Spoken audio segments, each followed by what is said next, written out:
default size. There's a play control whether you want your thing to auto play, to loop automatically after it's finished, or to display a replay button. You can put your own logo on, and the preloader here, you can change the style of that to different sorts of styles. Okay, so maybe like professional, so we'll say okay on that. Alright, now back here, back at our problem, the transitions. Easily fixed. Go to Effect, and if you just tend to use a simple fade instead, so we're just going to click on this guy here, so he's got the yellow box around him, replace him with just a very simple fade. And likewise here, I tend to make all my things simple fades, except if I want to emphasize a change. I've found that this shatter effect works okay. So if you want to emphasize a change, the shatter effect is okay. Alright, something else to show you here is the duration. You can click on that and you can change your duration. Now 4 seconds is long, I tend to find, especially if you're syncing up to a song, because you won't fit all your slides in within the song. You can also do another right click here, set photo duration, and we can make probably, I think 1 second is often enough time. So let's go down to 1 second, and we can apply that to all the pictures. So this is a handy way of just fixing them all up, I find to be shorter. And then on my opening one, I'll just go and edit that, because I want that guy to hang around a bit longer. And where I've got those little transitions set up, like I've done a title slide about the guy's farm here, on that one I'll just kind of make that one a bit longer as well. Kind of maybe give that 3 seconds. Alright, if you want your pictures to flash by fast, especially if you're trying to reduce the length of your slideshow to get it to fit into the movie, which is what, into the soundtrack, sorry, to the movie is what we're doing, you can put, just have no delay. Now we're going to do this, you'll see in the final finished video on our website here with these surfing pictures. We're just going to make them go bang, bang, bang, 1 second straight after each other. Alright, so that's a handy tip to know. We might just have a look now at some effects you can do. Alright, so say on this picture here, alright, if I double click I go into the edit mode, which I don't want to do. I want to go into decorate.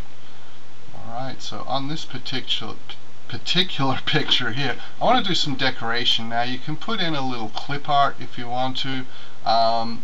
So I don't know, let's just pick this crazy guy for something to do. So here's a little clip art guy, so you could add him in down here as part of, so it kind of looks like he's part of the template. You can also resize him, so make him a little bit smaller. So he's just going to be buzzing around there. And we'll go for an animation. Now on the animation, let's just have some crystal stars appear. Okay, so that just tells us there's crystal stars on this. It doesn't control where they appear. Wondershare seems to know that most of the detail of that photo is where the tower is, so it kind of makes them appear there first. So you can see this playing. You can just play that shot. I think, well, let's play, yeah, this will just play that slide as it's going to appear when it comes in. Alright, and then the bee disappears. Now we could make the bee stay around longer by double clicking on it. And we'll just press escape to get out of that. So on that bee, see here how it's got the duration. You can make it transparent and things like that. I think you can make it a clickable link to go to a website as well. So there's quite a lot of different things you can do here. Alright, so that's all in decorate where we've got that. Alright, when we're finished and got everything going, that's when we're ready to create our SWF movie. Now, unlike the DVD slideshow maker, you cannot make this into like an MPEG-4 to load straight up to YouTube, and you can't make it into an AVI that you're going to use in another project or anything like that. It only creates SWF files. The idea of this package is, what it's supposed to be for is if you want a little slideshow running on your web page. So let's say if you were a holiday destination, like perhaps our friend's farm, if that was a farm stay farm, he might want to have on his home page, in the middle of it, a little slideshow playing of things around his farm and local sites and things to do. So you would make that, and the web designer would then take the SWF and put it onto the web page. And we use it here at Passy World to make SWF slideshows, which we put onto our blog site page. Alright, if you do want to put it to YouTube as we've done, well then in that case you need to film your slideshow when it's finished. So we'll just go to Publish and Create SWF, and alright, and we'll have a look at that. Now if you want, of course, to make this something you load up to YouTube, well then you need to have the thing running and film it with Camtasia or another screen capture program like Jing, and then you can film this guy running in HD and then upload that to YouTube. But you will lose some quality on your slides. As you can see here, the slideshow in Flash, the quality on the photos is really good with this Wondershare software, and you will lose some of that quality when, of course, you film it. So there's our little bee and our effects there flying around. So there's a lot of things you can do. You can spend a lot of time working on this and getting your final shots right.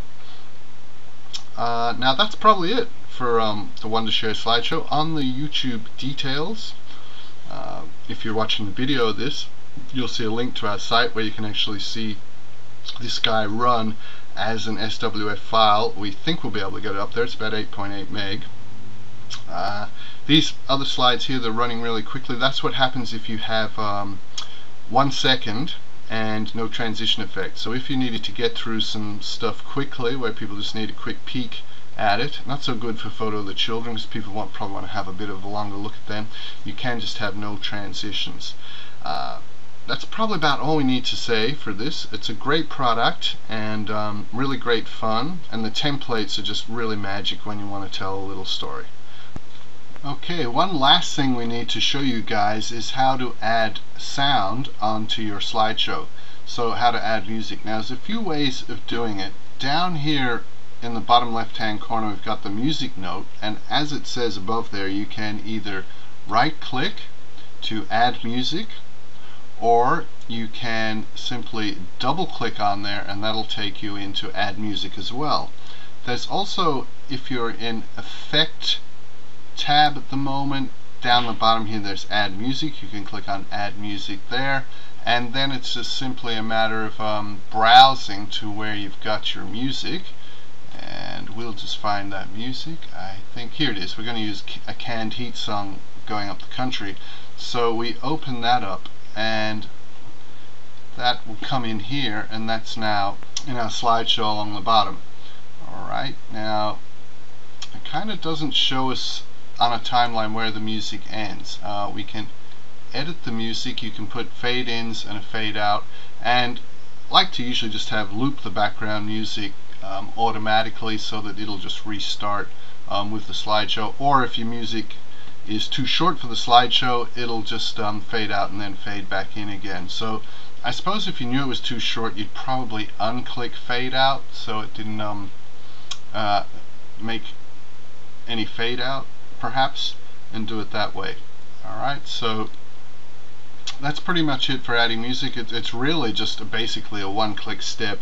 Get your MP3 file and then put it in.